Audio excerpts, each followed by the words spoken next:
Greetings. Welcome to another edition of Conversations with Common Sense Media, Common Sense Media's thought leadership series, bringing you in-depth conversations and insights on the latest research, tech, and trends impacting kids and families in the digital era.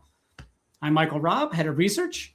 Today, we wanted to discuss an issue of growing concern in the digital world of young people, particularly teenage boys, and that is the rise of in online gambling. So recently, a series of illegal casinos targeting children was discovered to be available through the Roblox platform, allowing for instant cryptocurrency and Robux withdrawals. With over 70 million daily players, including 32 million under the age of 13, Roblox has become a big part of kids' digital lives. While Roblox says it has significantly strengthened safety features and age verification in recent years, many argue that existing protections for kids are insufficient and can be easily bypassed. Common Sense Media's own research found that more than a third of boys between the ages of 11 to 17 report gambling in the past year. What stood out is that many boys first encounter gambling-like systems through digital experiences that they already use every day. Online games, social media, streaming platforms, and sports content. The Roblox casino issue is just one example of how gambling-related experiences can find their way into youth-oriented digital spaces. So, joining me today to discuss this pivotal issue is Holly Grosshans, a senior counsel for tech policy at Common Sense Media. She advocates for state and federal legislation that creates a safer, healthier internet for our kids and families. And lately, that's included her work on protecting kids from online gambling. And we're also joined today by Jorrel Batac, founder and CEO of SXNGA, a global consultancy designing interconnected ecosystems across gaming, esports, sport, education, and entertainment. Thank you both so much for being here today. Jorrel, I would like to start with you, if that's okay. Sure. So our research that we did last year shows that online gaming is the most common context in which boys encounter gambling-like systems, with 23% of all boys participating in some kind of game-based activity that mimic gambling. And 12% of boys participate in sports-related gambling. So as somebody working in the gaming industry and spaces where kids are gaining access to gambling platforms, how are they finding loopholes to get into this sort of thing? And what do we know about whether kids are intentionally seeking out gambling, or are these things that kids are just kind of, they're finding them through games or online communities? Thanks for the question. I think it's interesting because it's not necessarily just one loophole, right? It's really a stack of small access points along the way. A lot of the exposure is happening way before the sports books, right? You have to think about a lot of the creators and influencers, the content that they're consuming there, obviously the Discord servers and group chats that they're in, and then these game adjacent communities where betting talk is ultimately normalized. And when I think about how kids are accessing these things, it really is. There's so many ways to bypass it, and I share this because as a middle schooler, I was one of those kids that figured out how to get around all the parental controls, etc. So a lot of these age gates are inconsistent in terms of how they're being implemented. A lot of young people are using maybe borrowed or shared credentials, and it's really easy to create kind of spoof accounts essentially because the verification paths are typically weak, and then a lot of times, right, they get migrated or they move into some of these like grayer spaces or community channels that are less safe. And ultimately, I think what's changed is that the friction, right, to access these types of spaces has been reduced. That's both the double-edged sword of online spaces, right? You get access easier, but ultimately it depends on the type of content. And a lot of that betting adjacent content, it sits within the same attention stream, right, as gaming and esports. And so that distance has ultimately collapsed. You see things like links, right, referrals, DMs, et cetera, that allow for that instant sort of connection into that space. And then obviously prediction markets are that new wrapper. It's, a little bit different. And I'm sure Holly can kind of share her perspectives around that. It's more of it's not gambling, right? They're framing it as not gambling. It's easier, sort of lower psychological barrier. A little bit sticky, especially when you're thinking about some of these more competitive kids, where they're playing these games and they're seeing those things. And I think the access has increased mainly because these pathways, right, are being normalized and expanded across the ecosystem. So I don't necessarily think that solutions can be any sort of single platform. they need to be interventions across the entire ecosystem, right? Thinking about intentionally designing communities, obviously safety by default, and then ultimately, I think for me, it's educating young people about these spaces and encouraging more pro-social behavior within these spaces. So a quick follow-up. So safety by default would put a lot of pressure on industry to try to do some better design and take more care when designing products that are eventually going to reach kids. For that motivated kid, for that you as a middle schooler, right? Like, what do we do about that kid who is motivated, where it's not necessarily seeking them out, but like they do follow the creator or some influencer online who, is like talking up something gambling related, online casino or something in that vicinity? Yeah, I mean, I think ultimately it's channeling that energy, because as a kid, I figured out how to get through all these parental controls, mainly because I was interested in learning things, right? It was learning how to bypass these firewalls, to bypass, and gain access to certain things that I shouldn't have. But it was that curiosity ultimately that I think drove that.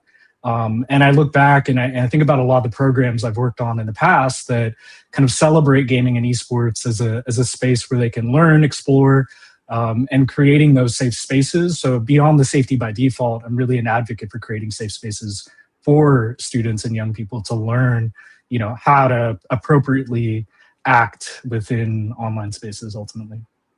How I like to, look at a report or just, hear anecdotally or from the press about what the environment's out there. Sometimes it feels like a free for all, but there must be something going on in terms of like how these platforms are currently regulated and monitored. What can you tell us about how online gambling platforms or these kind of gaming communities where gambling is accessed, how are they regulated and monitored? Right. So yes, our report shows that gambling is really being accessed through gaming for many kids, many minors. So I think that's one of the issues, is that space isn't really being regulated by either states or federal government, because it's not being regulated as like gambling. The loot boxes, the skins that we see inside of video games aren't being regulated. I think that's really going to have to fall over on like a content moderation issue within the platforms. When you look at Roblox, they have introduced like age verification. But if you really look at what that age verification is being used for, it's being used to prevent the online exploitation, the grooming that's happening. It's preventing minors from being contacted by adults, or that's what it's supposed to do. But it's really using that age estimation in chats and then in some sort of like content situations within the platform, but it's not really going after like gambling within the platform. So I think that one thing that could be done by Roblox is putting these platforms that do offer gambling services on a restricted level. So that would be like an 18 and over level, which I don't believe that they are, or they're not doing that in a very adequate way, because we know that kids are still accessing these spaces. I think that there are also ways that state attorney generals can try to create enforcement actions against the platforms, because there are state laws that like consumer protection laws. So we have seen several state attorney generals file suits or investigations against Roblox for unfair and deceptive practices that could be related to the unfair practices regarding marketing, and the Robux themselves. The currency that's used on Roblox has been asked to be investigated through FTC complaints. And then state attorney generals have also filed complaints against Roblox or investigations against Roblox under their state unfair and deceptive practices laws. So, state attorney generals, the federal government can do these investigations and then hit Roblox with fines. But otherwise, they're really being asked to moderate themselves. And, what we hear from Roblox a lot is, this is a huge platform. We have all of these other games that are accessible. They're user-generated content that are accessible through our platform. We don't have control over what they're doing, but, they really have to have a responsibility, particularly when they're telling parents, we're going to keep your kids safe on this platform. They have a responsibility to keep kids safe on the platform. And that's exactly what these FTC complaints are alleging, that they need to, either not say they're going to keep kids safe or actually keep kids safe. But, other platforms, gambling platforms, when we're talking about like online sports betting platforms, there are state laws that regulate that space. There are state board gaming commissions that regulate online gambling. So that space is being regulated. We now have prediction markets that are a whole different type of, online gambling or gaming. Those are slightly different from like online gambling or sports books because they are being treated. They're saying they're different from traditional gambling, and President Trump is arguing the same, that in fact, this isn't a gambling contract, it's a trading contract that's tied to a future event. And so therefore, rather than the FTC, which is where an unfair or deceptive practice claim would be filed, they're claiming that they fall under the Commodity Futures Trading Commission. So it's kind of trying to be regulated in a whole different place. But then you also see that there have been suits and investigations filed by state attorney generals regarding those markets as well. So I think that there are some attempts to regulate these spaces, but I think that one of the things that we're really not seeing is, a true robust age assurance that's being used to prevent minors from getting into these spaces. I, as a casual observer of prediction markets, they are still pretty new. It is wild to me that they can get away with not being called gambling apps. Yeah. And they get to call themselves prediction markets, because I think, and we haven't done the research yet to back it up, but like if you were to ask kids what they were doing on those platforms, if you say like, does this feel like gambling to you? Like, the way that you make money on the platform, I think you'd get a lot of kids who would say, yeah, it's like gambling. I think that's just. I think you'd get a whole lot of adults that would say, yeah, probably, it feels like gambling. They're not saying I'm creating a contract about a future event. They're gambling on a future event. Yeah. So. A quick follow-up though about the Roblox. Roblox makes claims about like what they can and cannot do like on their platform, or like, it's such a wide variety of creators doing so many things. Some of the issues that they've had is that, the kids are getting linked off to third-party platforms. Do they have a responsibility with regards to those platforms, or like how do they, I guess, reason or rationalize like their responsibility with regards to off-site betting related to Roblox? Right. I mean, Roblox is kind of like a big hotel, right? Like there's all these little hotel rooms that have all these games in them. And so what they're basically saying is like, sure, you can like let your kids be safe in here. We're going to keep your kids safe in here, but not when we let them into the hotel room.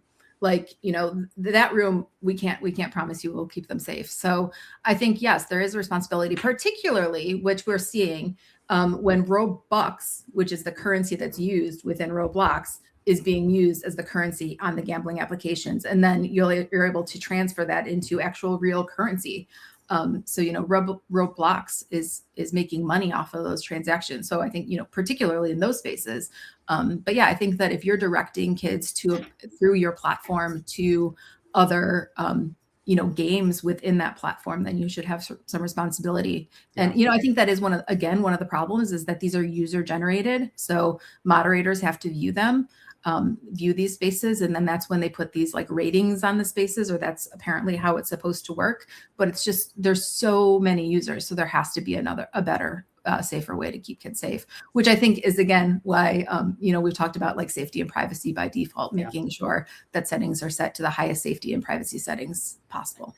And I think if you were to ask these companies, they would also, in addition to the things you just mentioned, would say like, well, we also provide like parental controls to help parents moderate the experiences that kids are going to have on these platforms. Clearly, parental controls are not doing the job, and they put a lot of pressure on parents to do things that they might not know a lot about, not have a lot of experience in, or have visibility into. So, what we see with Roblox is like a microcosm of what we're seeing across the tech industry at large. For decades, the tech industry's pursuit of engagement above all else, it puts kids' well-being at risk. So what should policymakers be implementing to successfully mitigate these risks? Because I know Common Sense Media helped to pass the Safe by Design Act in New York State. Maybe you could discuss also a little bit about that with regards to how policymakers can be mitigating these risks. Sure. Let me start first with when we're talking about parental controls, because I think one thing that's really important to remember about parental controls is that, yes, they can help families manage their digital environment. However, I think it's so important to understand what they can and cannot do. And, that parents unfortunately have to have some responsibility in keeping their kids safe in the digital world, because we don't have safety and privacy by default in every single state. And so I think that that's one thing to remember. And one thing that we learned there were just these social media trials, one in Los Angeles Superior Court in California back in back in April, I believe the verdicts came out. But through the discovery in those trials, we learned a lot about parental controls and a lot about what these large social media companies and the gaming platforms actually know about their parental controls. One of those things is that largely they don't work. Really, these parental controls are more of a marketing opportunity for the platforms. When they're sued for some sort of harm happening to the kids, then the platforms can come out and say, oh, but we have all these parental controls and we're going to keep your kids safe. And they know that either parents don't know how to adequately turn on the controls, or there's easy ways to bypass them, or the controls just don't really exist at all anymore after they're taken down. So one of the things about when these companies create these policies like parental controls is that, the companies can always change their mind, which is why it's really important to have, state or federal regulation that is regulating this space and telling the companies, you have to have safety by design.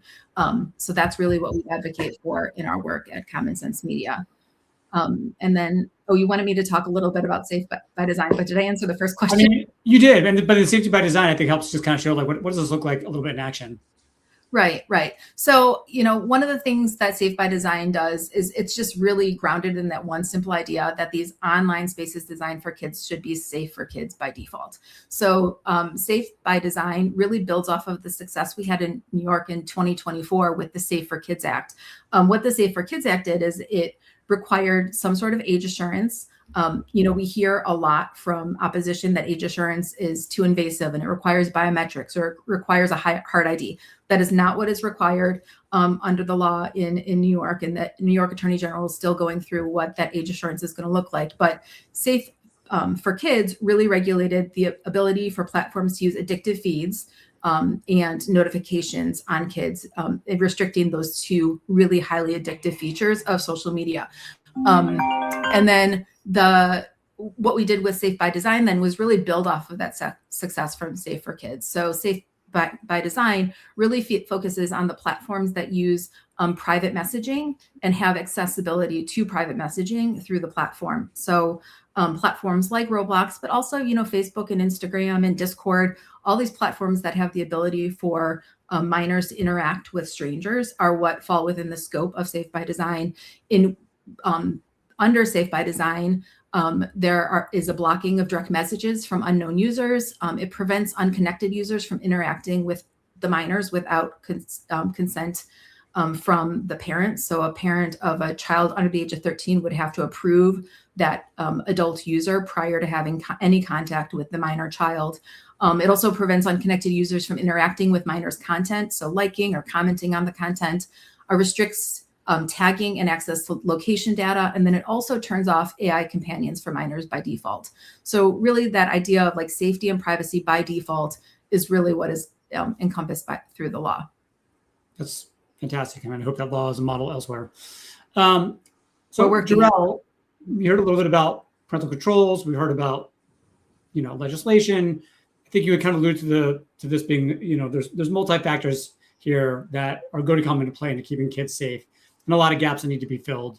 What are you seeing or implementing within gaming communities to prevent risky behaviors?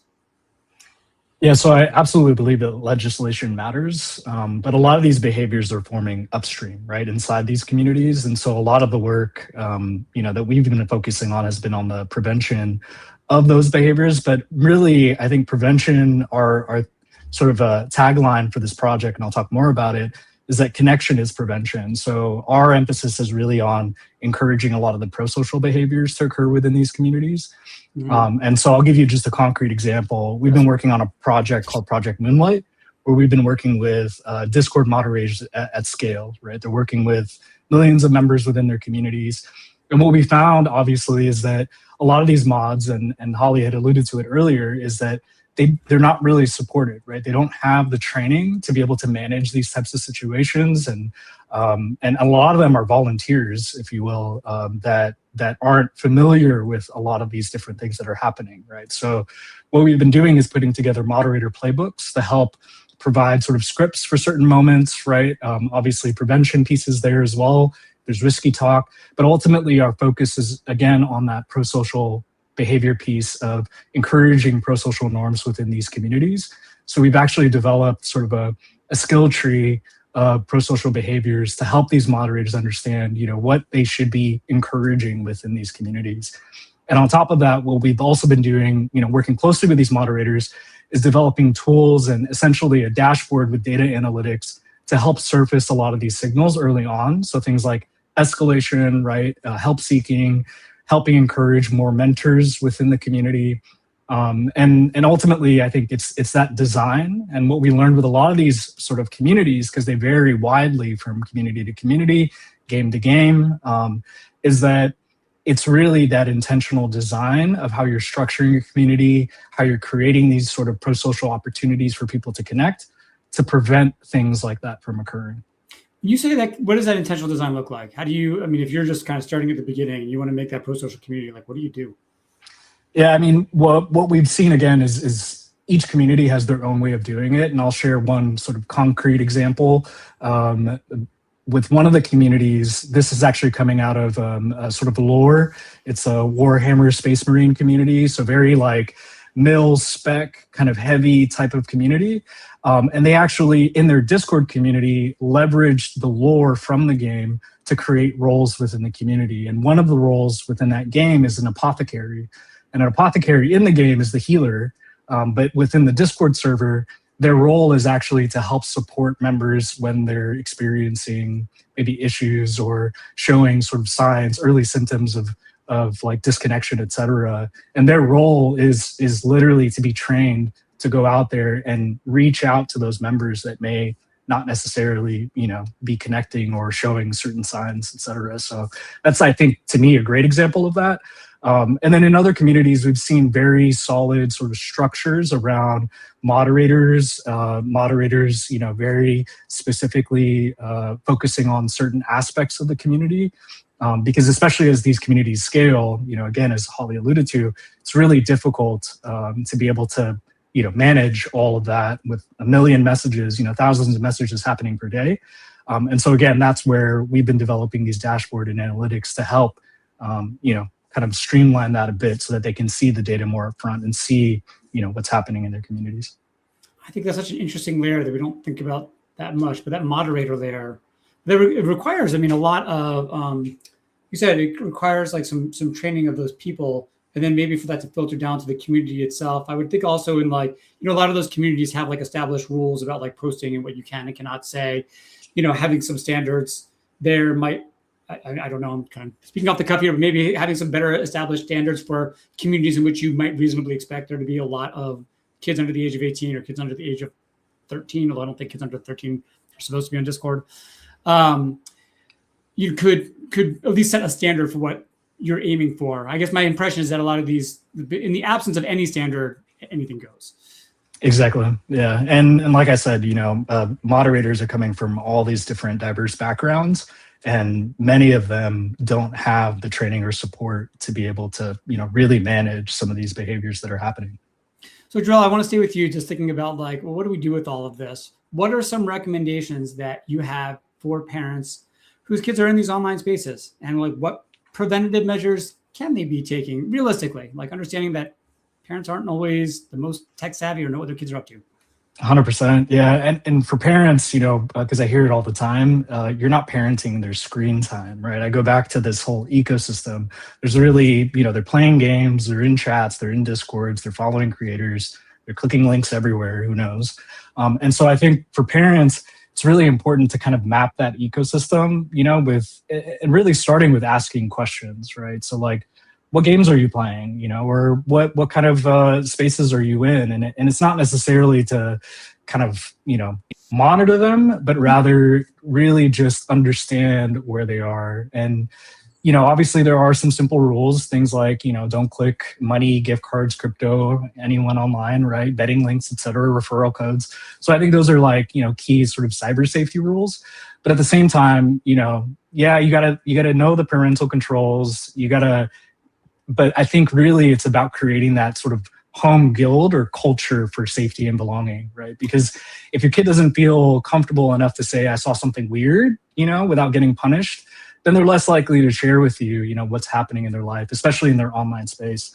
And online spaces, their lives there are rich. They're varied across, game titles and experiences. And so having that sort of home guild, right, playing together, not necessarily playing their games, but identifying a game that you can all play. And again, creating that culture where you can sit with your kid, play some games, learn how to play the game, have them teach you how to play the game. Just talk about things within the game, like what's a good teammate, or what is toxic in this game, or if they experience something toxic together, using that as a learning moment. So again, I think it's about creating that culture of safety and belonging.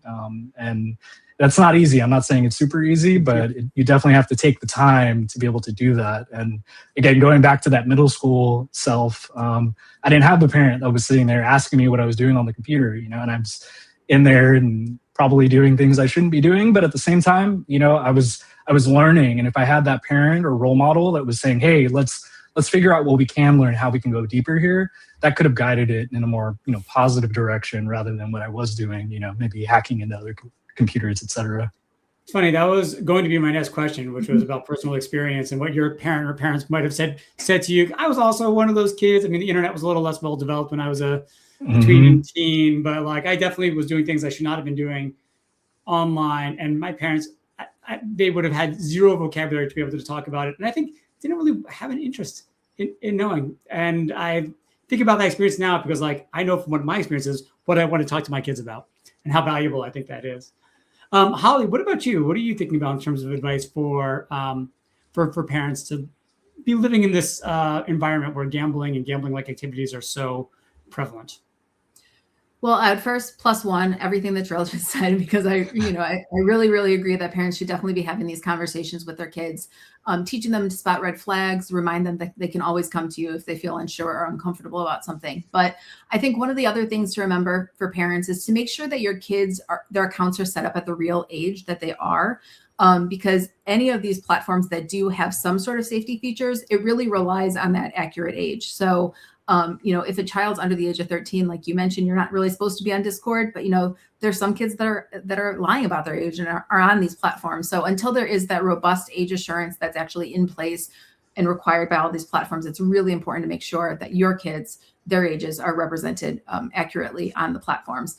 I also think that another thing that's great to do is go in, and unfortunately, because we don't have safety and privacy by default, you have to go in and do this on your own, but disable the chat function and manage your kids' friends' requests manually. And so that's something that you can do in parental controls on almost all of the platforms. And then when it comes to the gambling and the gaming arena, I think that you can really talk to your kids, like we've already said, talk to your kids about what they're playing, but also, ask them about the rewards, how the purchases work in the games they play, and any games that have financial rewards, you can go in and set those, turn those off, and the ability to share or to receive financial rewards or to give any sort of gifts. So you can set that as well. And again, that's something that is included in Safe by Design, as being able to see at least the history of financial transactions between other users and your user. But then also talk about the difference between skill and chance games with your kids. Talk to them about what is a skin, what is a loot box, understand that, and have your kids explain that to them as well. And then, you can always use those random rewards as an opportunity to discuss odds and risk and kind of have that be another teaching moment with your kids. But, parents are really learning about this all as they go. So you're not on your own. You can always check out Common Sense Media's Parents Ultimate Guides. We have one for Roblox. We also have resources on kids' favorite social media sites, video games, and AI products. So, we have the resources available on our website to try to help parents as they navigate this new space. That's great. I mean, I think also, the kids don't do well living in gray spaces. So it's totally fine to have expectations for your child about here's what you can and cannot do, even if just so they know it. They might break the rules sometimes and you have to confront that, but they should at least know what the rule is. And if it's that you can't buy loot box or you can't participate in these things where you have to exchange money for virtual goods, whatever it is, at least they know what that is. Or if they are allowed, what's a spending limit? Those conversations should all be had upfront so they are clear to kids, so that you have a framework, I think, or a foundation to start from when you're talking to your kids. In any case, we are just about out of time. This is half an hour flew by. I want to thank you both for your insights. We know that young people are going to be continuing to be confronted with these issues. And I hope that we can take steps as parent and community members to talk with our kids and help them understand the risks that go along with gambling, while also holding these online platforms accountable I want to thank you all for tuning in and see you at the next Conversations with Common Sense Media. Thank you so much. Thanks, everyone. Bye.